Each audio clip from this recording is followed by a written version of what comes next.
Саламатсыздарбы? Бүгүн адам укуктарынын 3 сабагына кош келипсиңер. Бүгүнкү сабактын темасы адамдын эркиндикке болгон укугу. Адамдын эркиндикке болгон укугуна үч тема камтыйт. Бул эркиндик жана коопсуздук адамдын, бул бул адамдын кулчулуктан, сервитуттан жана мажбурлаган милдеттүү эмгектен болгон эркиндик. Үчүнчү болсо кыймыл аракетине болгон адамдын эркиндиги. Ушундай сыяктуу укуктарды адамдын эркиндиги өзүнө камтыйт. Адамдын эркиндикке болгон укугу. Адамдын эркиндикке болгон укугу 10-кылымда Магна Карта деген жана Америкалык Кошмо Штаттардын адамдар жана жарандарынын укугу деп 18-кылымы 1789-жылы ушундай аттуу декларациялар эң негизгилерден болуп бекитилген. Биз билгендей эле Магна Карта өзү адам укуктарынын эң негизги укуктарын камсыздаган укук жана эң негизги укуктар ошол декларацияда бекитилген. Экинчи болуп, негизинен Магна Карта чектелген жана адамдардын группасына көбүнчө камтыса дагы камоого жана анын мыйзамсыз камоолор жокко салуу боюнча айтылып келген. Буга чейин адамды мыйзамсыз камоолор жана камакка алынган сыяктуу адам укук бузуулары айтылган эмес. Магна Карта деп ошо 1215-жылы ушундай адамдын эркиндигин чектөөгө болгон түрлөрү камтылган жана убакыт өткөн сайын Европанын башка өлкөлөрү дагы ошол укуктарды өзүнүн мыйзамына, улуттук мыйзамына камтыган жана бекитилген. Мыйзамсыз камакка алууну жана мыйзамсыз камоодон коргоо адамдын эркиндикке болгон эң негизги өлчөмдөрү болуп эсептелинет. Бул 17-кылымда адам укуктар мыйзам долбоорунда, англисче айтканда Bill of Rights деп 1689-жылы чыгып келген жана эң негизги жана айырмаланып турганда Habeas Corpus Act деп 1679-жылы 10 жылдан кийин адам укуктар мыйзам долбоорунан кийин мыйзамдарга бекитилип келген.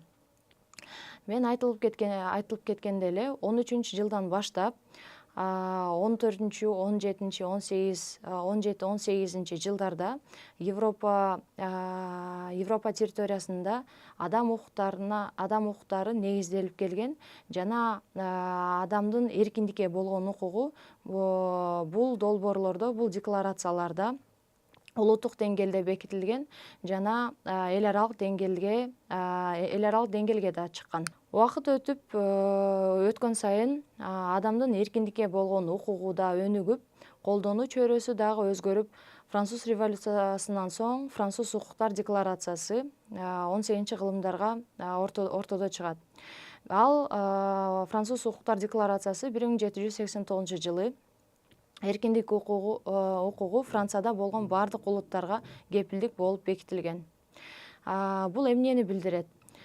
Француз революциядан кийин ушул декларация, Француз укуктар декларациясы адам укуктарын эң негизги адам укуктарын камсыздаган, эң негизги болуп табигый адам укуктар жана позитивдүү адам укуктарды да камсыз кылган.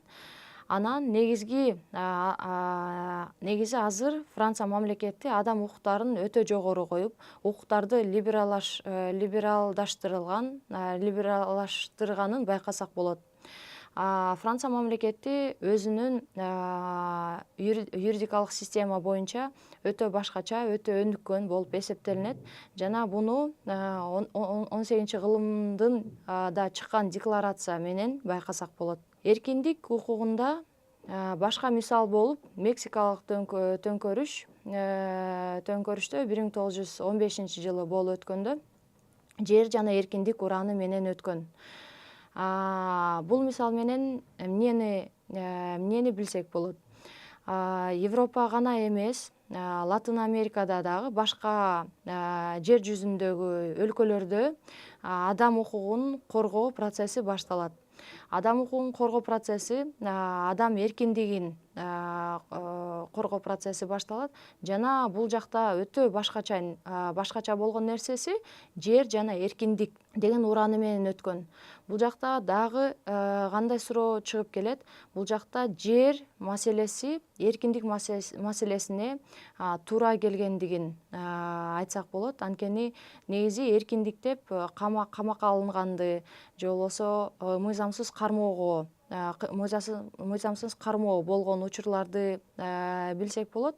Бирок бул жакта башкачаланып жер маселеси дагы болуп өтөт. Биз билгендей эле адамдын жеке менчик же болбосо жерге болгон укугу дагы адамдын эң негизги укуктарынан бири болуп эсептелинет. Кээдеки илимпоздор айткандай, жерге болгон адамдын укугу бул эң негизги табигый укуктар болуп эсептелинет.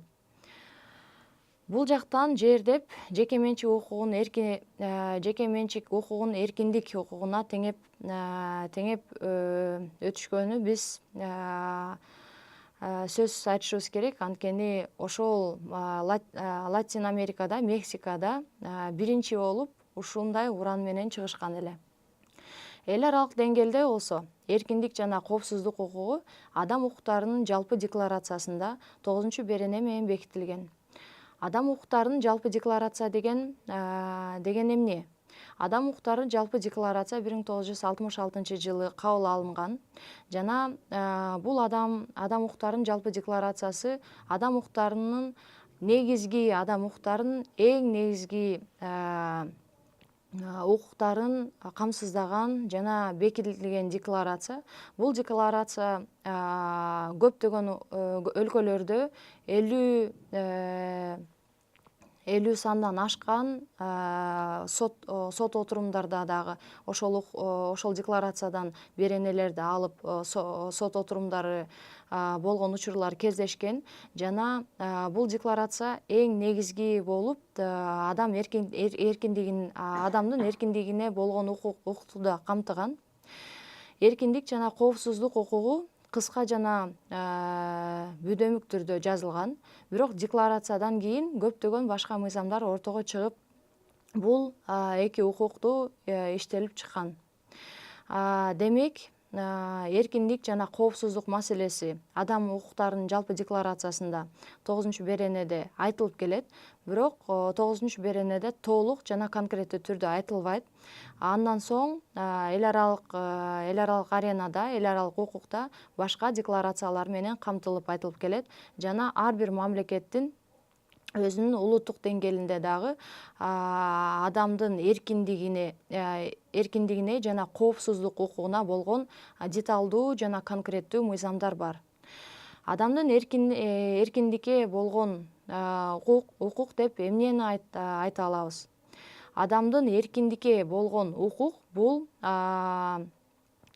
мыйзамсыз камакка алуудан жана мыйзамсыз камоодон коргогон негизги кепилдик деп мыйзам чөйрөсүндөгү илимпоздор айтып келишет. Мындан эмнени түшүнсөк болот? Мындан адамдын эркиндиги бул мыйзамсыз кимдир бирөөнү мыйзамсыз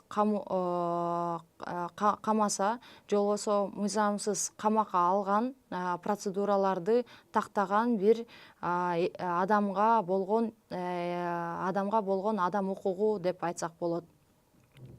Бул жактан эч ким мыйзамсыз түрдө бир адамды камакка алып же болбосо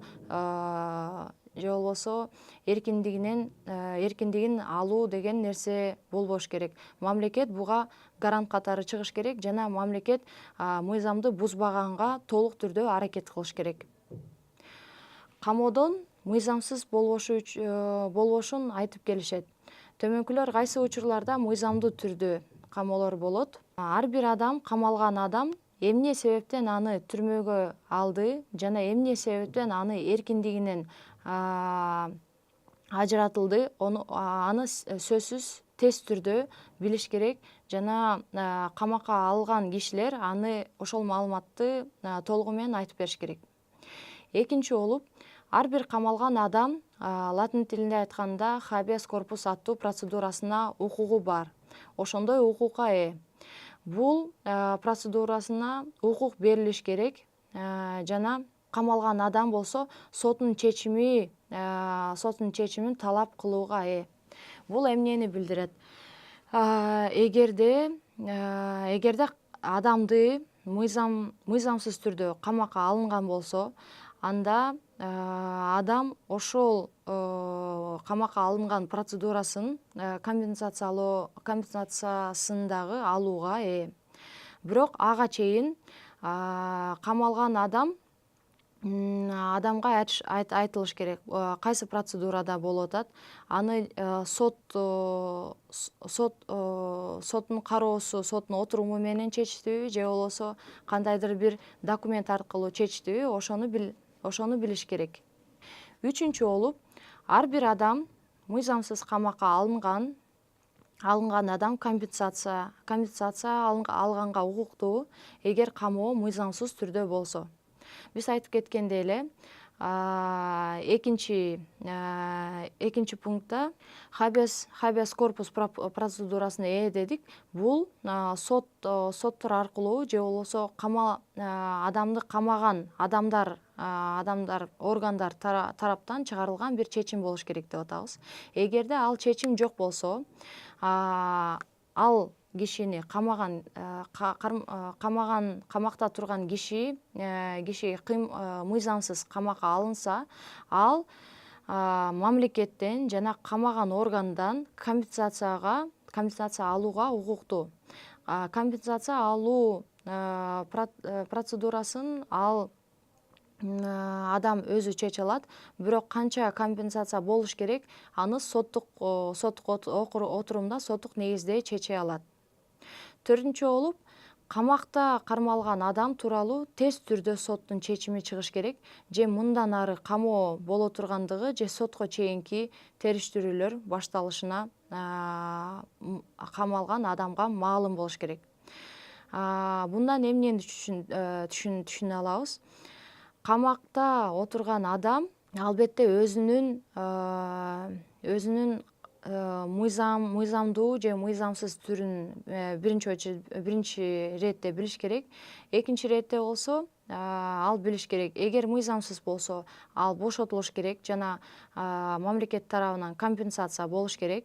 Эгерде мыйзамдуу болсо, анда келаткан сотко чейинки териштирүүлөр адамга карата башталыш керек. Адамдын эркиндикке болгон укугу улуттук жана эл аралык деңгээлде белгиленип келет. Адамдын эркиндикке болгон укугу биз айтылып кеткендей эле Европада 13-12 кылымда ал ортодо чыгып башталат жана 17-18 кылымдарда революциялар аркылуу дагы адамдын укуктары бекитилет. Адамдын эркиндикке болгон укугу да бекитилет. Жалаң гана Европа болбостон биз айттык, Латын Америкада дагы болот. Анан эл аралык деңгээлде башка эл аралык кайсы конвенциялар, кайсы декларациялар камтыйт? Бул эң биринчи болуп Адам укуктар жалпы декларация. Адам укуктар жалпы декларациянын 9-беренеде мындай нерсе айтылып келет. Эч ким мыйзамсыз камакка алынып, мыйзамсыз кармоого жана куугунтукталбашы керек деп айтылат. Бул жакта 3 маселе каранат. Эч ким мыйзамсыз камакка алынбайт. Биринчи, экинчи, мыйзамсыз кармоого болбойт. Үчүнчү, куугунтукталбашы керек деп айтылат. Үчүнчү пунктка көңүл бурсак, бул адам камаган органдар тарабынан камалган адамга кандай бир мамиле кылышын дагы айтып келет.